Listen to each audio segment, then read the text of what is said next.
দেশের একটা ক্রান্তি লগ্নে আমরা এসেছিলাম।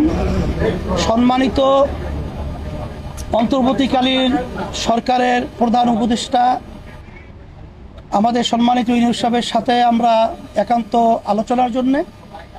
সেখানে আমাদের আপিন্দি ভাই তো কথাগুলো বলেছে, তবে আমরা তাকে বলেছিলাম যে জুলাই আগস্টের যে অভ্যুত্থান হয়েছে, হাজার হাজার মায়ের কোল সন্তান হারা হয়েছে, অনেক আমার উদীয়মান বাংলাদেশের ভবিষ্যৎ সন্তানগুলো চক্ষু হারিয়েছে, অনেকে পঙ্গুত্ব বরণ করেছে। এতগুলো ত্যাগের পরে আমরা এই দেশটাকে সুন্দর একটা দেশ হিসাবে আমরা পাব। আমরা বলেছিলাম সম্মানিত উপদেষ্টাকে প্রধান যে আপনি তখন আমাদের দেশে ছিলেন না। আমাদের দেশ এবং আমাদের দেশের মানুষের প্রয়োজনে আমরা আপনাকে নিয়ে এসেছিলাম।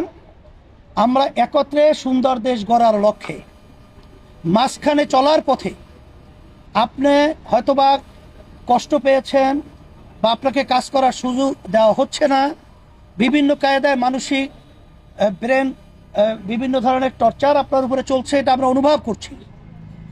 আমরা বলছি যে আমরা যদি যারা নাকি রাজপথে দেশ গড়ার যোদ্ধা রয়েছে, এখানে আমরা জিতলে একসঙ্গে জিতবো, ঠকলেও একসঙ্গে ঠকবো, কিন্তু মাঝ পথে আপনি রণভঙ্গ দেবেন আর মাঝপথে সমুদ্রে আপনি আমাদেরকে ফেলে চলে যাবেন, এটা হতে পারে না। এই ধরনের চিন্তা আপনার মাথায় যেন না আসে, এইটা আমরা আশ্বস্ত করেছি। আর সাথে সাথে আমার ভাই তো বলেছেন যে আমরা প্রয়োজনীয় সংস্কার যদি না হয়, জাতির যে একটা প্রত্যাশা সুষ্ঠু একটা নির্বাচন, সেখানে পেশি শক্তি, সেখানে কালো টাকার দৌরাত্ম্য সহ বিভিন্ন পর্যায়ে ঘাপটি মেরে যারা নাকি নির্বাচনকে প্রশ্নবিদ্ধ করবে, এই বিষয়গুলো যদি সংস্কার না হয়, সেখানে নির্বাচন তো আবার সেই বিগত দিনের ইতিহাস যেখানে কলঙ্কিত, সেই আবার এই 24 যে আগস্টের যে অভ্যুত্থান, সেটা আবার বাস্তবায়ন হবে, এটা আমরা চাই না। এই জন্য আমরা বলছি প্রয়োজনীয় সংস্কারগুলো আপনারা দৃশ্যমান তড়িৎ আপনারা এটা করবেন। এবং যারা নাকি আমাদের মায়ের কোলকে খালি করেছে, আমাদের দেশকে সন্তান হারা করেছে এবং পঙ্গুত্ব বরণ করেছে, এই অপরাধীদেরকে, ফ্যাসিস্টদেরকে, গুমিদেরকে, খুনিদেরকে আয়নাঘর যারা বানিয়েছে, আন্তর্জাতিক সমস্ত দুনিয়ার ইতিহাস লঙ্ঘন করে এদের বিচার দৃশ্যমান করতে হবে এবং জাতীয় নির্বাচন এটা একটা পরিবেশ তৈরি করতে হবে। আর সাথে সাথে আমরা স্থানীয় নির্বাচনের ব্যাপারেও আমরা বলছি, এটা যদি আগে হয় তাহলে কালো টাকা এবং পেশি শক্তির প্রভাবটা সেখানে এলাকায় ওভাবে তারা করতে পারবে না, বিধায় সুন্দর একটা জনপ্রতিনিধি একটা প্ল্যাটফর্ম তৈরি হবে, এটা আমরা আলোচনা করেছি।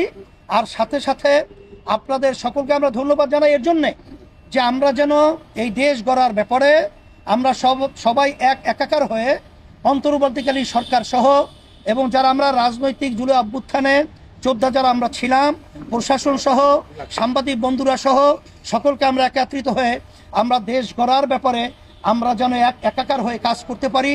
আপনাদের সকলকে ধন্যবাদ জানাচ্ছি এবং আমাদের আলোচনা অত্যন্ত সুন্দর ফলপ্রসূ হয়েছে। এবং বলেছি আমরা যে আমাদের সকলেই আমরা অনেকে তো দাবি করি ডিসেম্বর নির্বাচন হওয়া, 25, কেউ দাবি করি রমজান, কেউ দাবি করি অমুক। আমরা বলেছি আপনারা সময় তো খুব বেশি এখানে হেরফের না, আপনি বলছেন জুনের মধ্যে, এবং আজকে আমাদের সম্মানিত প্রধান উপদেষ্টা বলেছেন জুনের একদিনের পরেও এই সরকার থাকবে না 2026, এটা আপনারা নিশ্চিত থাকে, এটা পরিষ্কার সে বলেছে।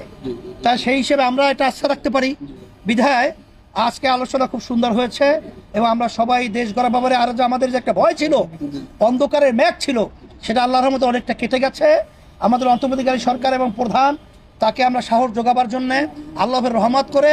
এবং আমরা আরেকটা কথা বলেছি, যেই বিষয়গুলো বিতর্ক তৈরি হয়, এরকম সিদ্ধান্ত নেওয়ার ব্যাপারে আপনারা আরও সচেষ্ট থাকবেন, আরও চিন্তা ভাবনার মাধ্যমে প্রয়োজন হলে আপনার রাজনৈতিক দলগুলো সহ আরও যারা প্রয়োজন আছে তাদের সাথে আলোচনার মাধ্যমে তারপরে এই স্পর্শকাতর যে সিদ্ধান্তগুলো আপনারা নেবেন, এইটা আমরা বলেছি। আলহামদুলিল্লাহ।